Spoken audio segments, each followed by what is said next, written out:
Hey, what's up, guys? So in this video, we're going to talk about how to train, practice cycling, sniping, etc. in Deadlocked in 2024 using all the latest modes and settings that we've added to the game. So to get started, the first thing you want to do is create a game, create a deathmatch. You can select whatever map you want. I'll do Sarathos, and then the rest of the settings you can leave as is. Press start to open the patch menu, and you can go over to the game settings tab and select the deathmatch override. You scroll through the options, you'll find training.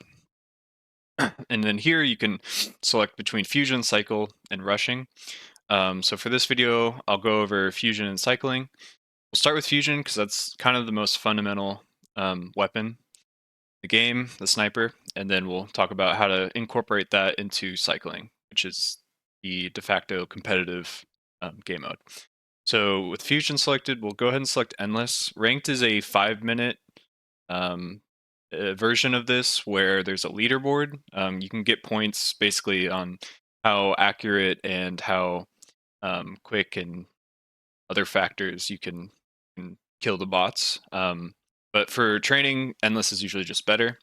We'll also set the bot aggression to idle. When you're practicing sniping for the first time, idle is like most important way to practice because moving targets are way harder to hit than idle targets. So set to idle. Once you get good with idle, you'll want to set to passive, which means they move around. Once the patch downloads, we'll go ahead and start it. All right, so once you're loaded into the game, you'll see there's 3 bots that appear on the minimap. They're not moving as we selected, and this is where you can start practicing trying to snipe them. So before you do that, there's a couple things I think are good like settings to get down. So you press start, you can change your camera speed up to 500%. I think by default it's like 78 or so. I would highly recommend starting at least at like 200. If that's too fast for you, you can start lower, but try and once you get used to whatever percent you set it to, try and increase it by like 25, 50%, and then get up to something that's quick. The faster is by far better. This only applies if you're playing a controller. If you're on KBM, I honestly don't know, but you can you can play whatever DPI or camera speed you want to play on. But for controller, definitely recommend between 400 and 500% if you're going to actually play in competitive games. So work your way up to there if you're not comfortable at those speeds already. The next thing is you'll want to, this is optional, but I think for beginners it's really helpful, is if in the patch menu you can go down, there's an option called Fusion Reticle. By default, it's off. Deadlocked originally did not have a reticle for the fusion rifle. But I added it as a patch option so that if you enable it, or here, if it's disabled, it's like that. If it's enabled, see, it shows up. So enable that, it does help a bit when you're learning in the beginning. And then the final thing is you want to learn how to use this glitch called the fake mag. The fake mag lets you equip a magma cannon even though there is none in the game. You don't have it in your equipment menu. So to do that, you just open the quick select, go and select the swing shot, and then with the swing shot enabled, hold forward and then press triangle and square at the same time. Doing this on KBM, I'm not super familiar, but it should be whatever you have bound to triangle and square. And you'll probably want to do it a few times to get the hang of it, but once you do, it's pretty easy. So with that done, now you're ready to get into sniping. So there are 3 main components to sniping in this game, and everything I do is going to be within the context of playing with a controller. If you're on KBM, some of these things will apply to you, and I do recommend watching this video, but a lot of it probably won't, because a lot of it's learning how to use some of the controller-specific mechanics of the game. So the first thing is the name tags. So right now, there's no name tags above the players. If I switch over to the sniper, you see it briefly showed the name tag. And that's why I recommend using the fake mag in this mode, is because when you switch between the mag and the sniper, or specifically from the mag to the sniper, name tags will show up for a brief amount of time at distance. And name tags are important because, one, They make it easier to see a target at distance, but two, and the primary reason for it is if the name tag is visible, then that means the aim assist will apply to that player. If there is no name tag, let's see if I can go far enough, then the aim assist, I guess the aim assist works regardless, but it works less. See, I was like struggling there, but as soon as I do a switch, it's like instantly locks onto them. So yeah, if you're on a controller, you get aim assist, and I'll talk a little bit more about how to use aim assist. But yeah, you'll want to be able to see their name tag and use that as a basis for aiming. Cool. So the next thing that I want to talk about is strafing and shots in general. So in Up Your Arsenal, which is the previous Ratchet and Clank game, sniping, no matter how you move, the shot will go in the direction that you're aiming. But in Deadlocked, as you can kind of see, if I'm moving, the shot will go off in a random direction. But if I stand still, it'll go straight. So in this game, in order to actually snipe, you need to stop and shoot. You cannot just keep moving and shoot. And so something to practice is, when you're learning, is not to stand still and just like point and shoot. It's to like start getting into this habit of moving back and forth. And so on my joystick, I'm basically just spinning my joystick around. I'm not going left and right. I'm going up, left, down, right, up, left. Like I'm just spinning the joystick around in a circle. And then you can kind of like mix it up and speed up and slow down and change up how that works in order to switch your strafe up. And then when I'm ready to shoot, I just let go and I flick and I shoot. Which segues into the next thing, which is flicking and aim assist. So once you kind of get the feel for like stopping and shooting, you can get into how to actually aim. So sniping in this game isn't like with the joystick, at least, you can't just like point and shoot. It's too slow. But thankfully there is a form of aim assist in here that I'll kind of break down, that you can exploit in order to become really effective with the sniper. So the way that aim assist works in this game is when there's a target, I'll actually set my camera speed down a little bit. So when there's a target and your camera's like moving, the aim assist, as you get near that target, it will slow your camera speed down so that it tries to like kind of hug the player for a little bit before it continues. Now, if you have your hand on the joystick, it won't do this. So the aim assist will only really apply if you let go of the joystick and if it's like already crossing the player. So like if you can imagine, if I like have my hand on the joystick and I let it go and then I let go and then the camera starts to decelerate. Where's the player? And it starts to decelerate over the target. It'll like, if it's slow enough, the camera, the aim assist will kick in and it'll slow it down so that my camera stops on the player. So you can kind of, and this is why having higher sense is better, because it makes it easier to do this. So I'll go back up to 500. And so with the name tags, it's kind of hard when there's two, get name switching, but you see like I'm just flicking and I'm letting go. If I overshoot it, if I hold my joystick too long, I'll go past him. If I don't do it enough, you can see how I'm just locking onto them by flicking, like pretty much consistently. But you have to learn how much to give to the joystick in order for it to do that. Because if you can overshoot it, you can undershoot it. It's a little bit harder with high sense, but you can undershoot it. And then yeah, so you want to time that with your your movement, so that you're stopping when it's time.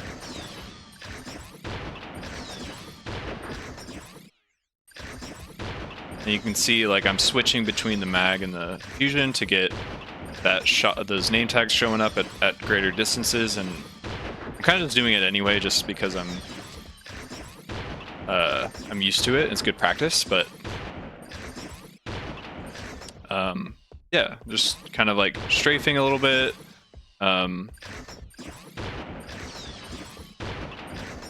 Clicking, quite a bit harder at distance.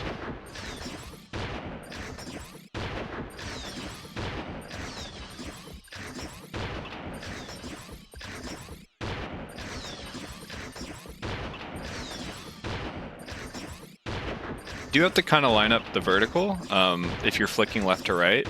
You can, aim assist does apply on the vertical, so if you're, so that's the other thing to note is the aim assist is only decelerating. It doesn't like move your camera up and down or left and right. It just changes the acceleration, slows your camera down. So if you're passing underneath the player, it won't move your camera up to meet them. Likewise, if they're going up and down and you're going left to right and they jump over your shot, it's not going to move it up and down. So you need to line up the shot so that when your camera passes over them, it passes over their body completely, and then that way you can shoot.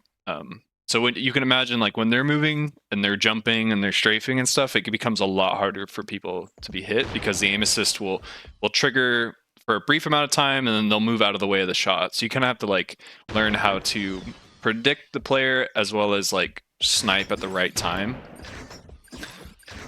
But that's like kind of the core of sniping is just looking away and flicking with the name tags. And I'm personally using R2 to switch from the mag to the sniper because I find it easier to keep my right thumb on the right joystick. If I used triangle, then I would be moving my thumb away from that joystick, which would affect how it would affect my ability to control the camera. So, but I use triangle when I'm cycling, which I'll jump into right afterwards. So yeah, once you practice for a bit with the sniping in this training mode, you can get into practicing with them moving. So if you set the bot type to passive, they'll start strafing and like jumping and trying to dodge your shots, and that'll be significantly harder than this, and a good way to get some practice in with the sniper. All right, so let's jump into the cycling, break down how to cycle, how to use it with the sniper, how to practice. All right, so once you make another game, same settings as with Diffusion. This time we'll go to training type set to cycle. We'll use endless again because it's good for the video. It's also good for practicing. Early on, you don't really need to think about the leaderboard, and just having an endless amount of time to practice is good. For the bot aggression, I think it's good to do passive when you're beginning with cycling, so that the bots aren't standing still, they're moving around, and that kind of simulates like an actual game a little bit better without you having to like worry about taking damage and flinching and stuff like that. As you get more experience with it, definitely move up to aggressive no damage, which is how I warm up. I like to just hop in a lobby with this and just play for like 10 minutes before I actually play a game. Helps me a lot. Yeah, so passive, cycle. All right, so once you're in here, you're gonna be spawned next to this hill, and inside of the hill will be the 3 bots from earlier. And I'm trying to think let's see who's the best is. So I would say the first way to start with cycle training is to get used to the timing of each weapon. So when you shoot, you kind of want to switch to the next gun, but each gun has its own refire rate, so you can't just like, there's not a consistent rhythm. If you do it like too fast, you'll miss some shots, so you kind of have to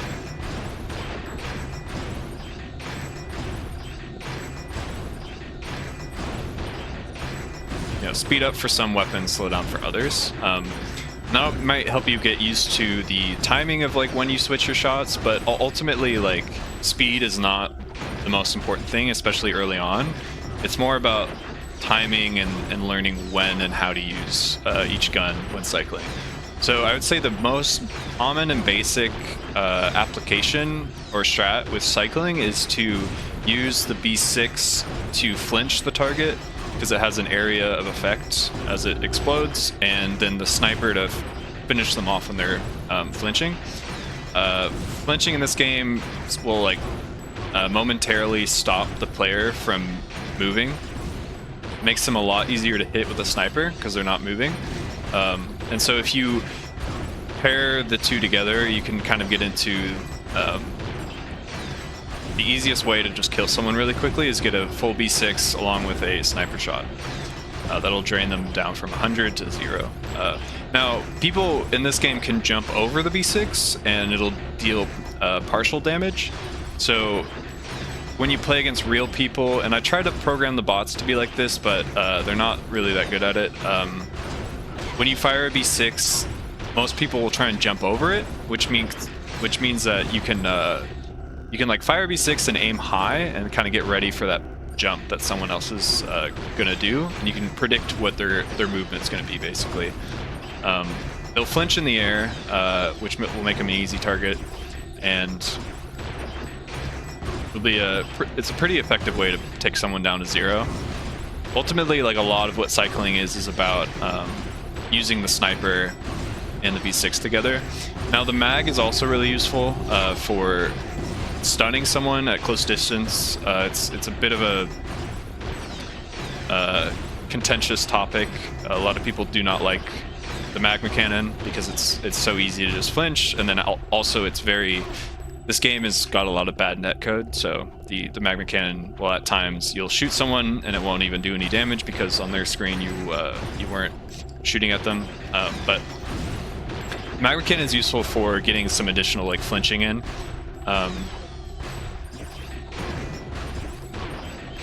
And like in CTF or game modes where you need to stun someone so that maybe your teammate can kill them with the sniper, or even if it's just enough time for you to get there, then it's helpful for that. Now the more advanced stuff with cycling is using charge booting to like do stuff like this. It's a little bit harder on these bots, there's 3 of them, but you know, like throwing B6s and wrenching. So like I didn't do it there. You want to like triangle jump.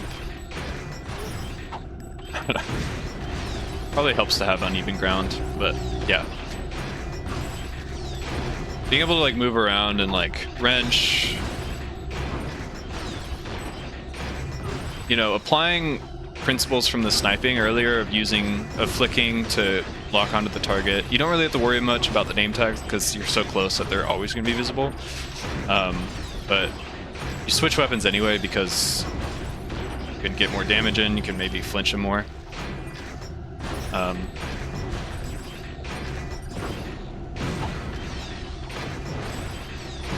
Yeah, I mean, this is basically like the practice. It's good practice.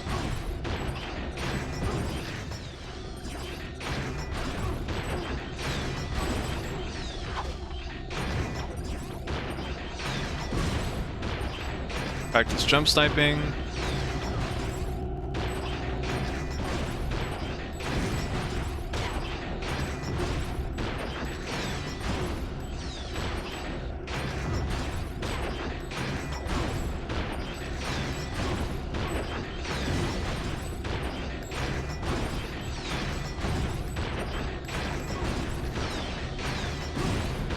Yeah, and honestly, like we've had newer players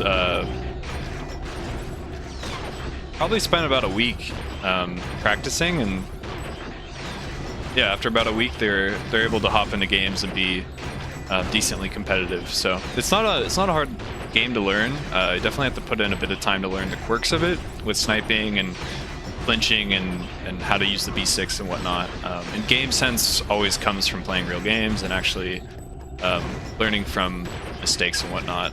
But yeah, the game itself is really not that hard to learn.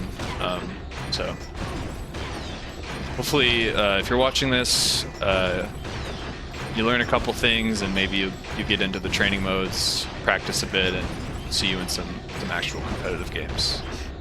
But yeah, that's it for the tutorial video. Thanks for watching, and see you next time.